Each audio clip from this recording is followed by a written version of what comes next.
It's Erev Tisha B'Av, and the sun has begun its descent here in Yerushalayim.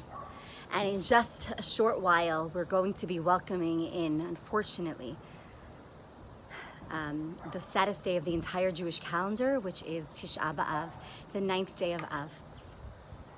And over the course of the day, we use external signs to show a sense of mourning, because on Tisha B'Av, both Batei Mikdash were destroyed. We don't eat, we don't drink, we don't wash, we don't put on creams, right? There's all sorts of things that we don't do. We don't put on leather sandals, etc. And we do this in order to shake ourselves and have us in some way relate to the loss, the mourning of losing the Beit HaMikdash. A teacher of mine a couple years ago said that trying to explain to us, to people who have never lived in the times of the Mikdash, what it was like, and having them understand, is like trying to explain to a blind person what the world really looks like. To a blind person, they see their own reality, right? They don't see it, they feel their own reality. They feel their way through the world. And in their mind, they create this picture of some kind. We don't know if it's a visual picture, but in some way, it's how they relate to the world around them. And the same thing is true with us. We have a reality, we have a world, and we have in our minds an understanding of what our relationship with is with HaKadosh Baruch Hu. But in the times of the Mikdash, that relationship was so much more palpable and visible.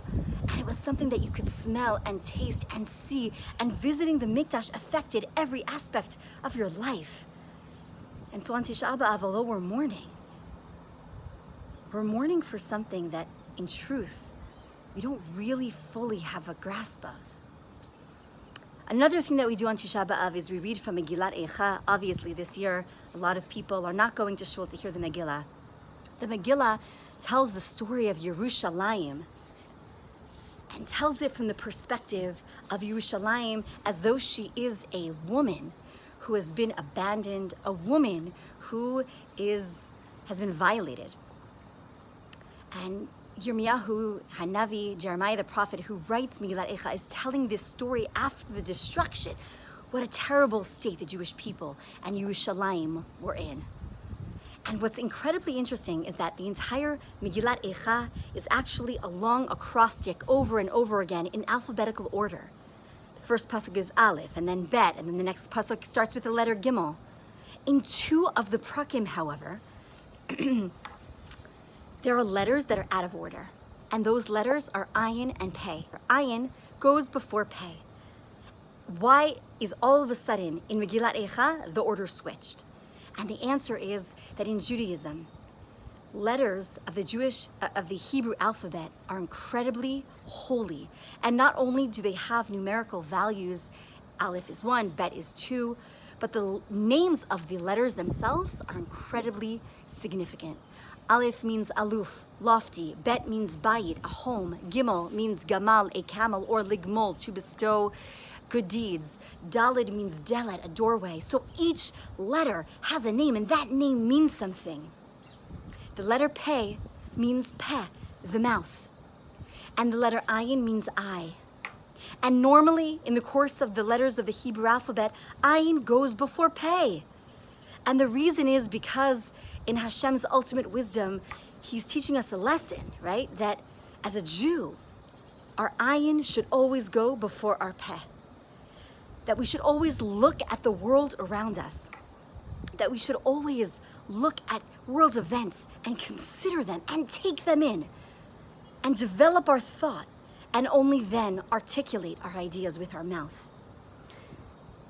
And that is the Jewish way, to look at world events with our eyes, to see Hashem's message in those events, and only then to utter what our understanding is. The problem is, in the time of Yirmiyahu, Jeremiah the prophet, who lived during the time of the destruction of the first Beit HaMikdash, the Jewish people did not do that. They did not use their eyes correctly. Instead of taking in with their eyes all of the warning signs that God was sending to them, they ignored them. And instead, they did what they wanted. They used their mouths as they wanted. And for the first Beit HaMikdash, they were involved in the 3 cardinal sins: avodah zarah, gilur arayot, and shfichat damim, murder, and avodah zarah, which means worshiping other idols, and engaging in illicit relations. And certainly by the time of the second Beit HaMikdash, we know the reason why it was destroyed was because of sinat chinam. Talk about using your mouth for the bad and not seeing the warning signs. Using your mouth for reasons of hatred. And the Jews didn't get it. But in the time of Jeremiah, who again was the first Beit HaMikdash, he switched it. He made peh before ayin to show the Jewish people they didn't heed the advice, the wisdom of Hashem.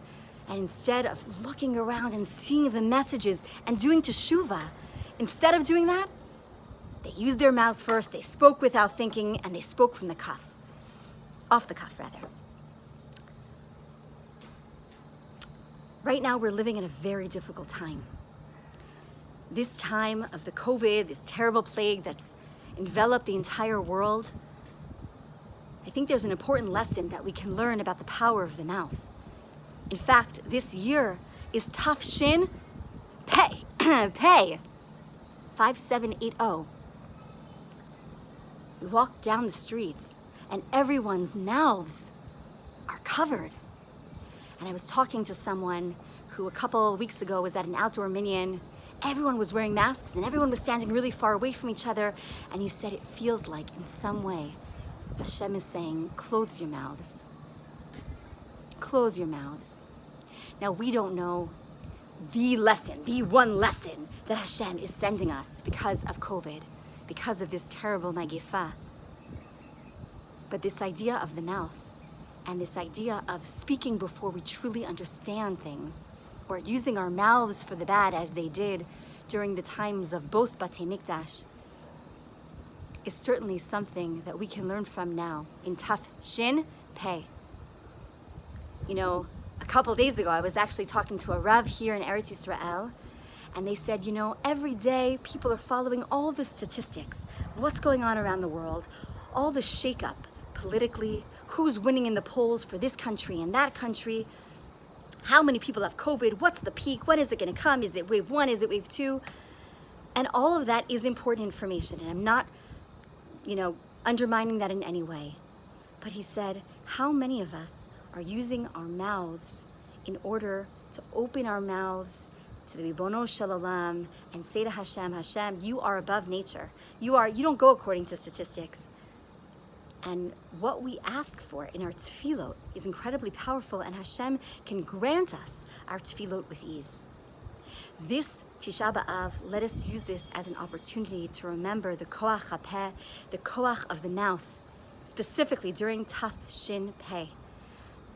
And when we look around at the world whose mouths are covered, let us remember to use our mouths for the good, for tefillah that is immersed in emunah in Hashem.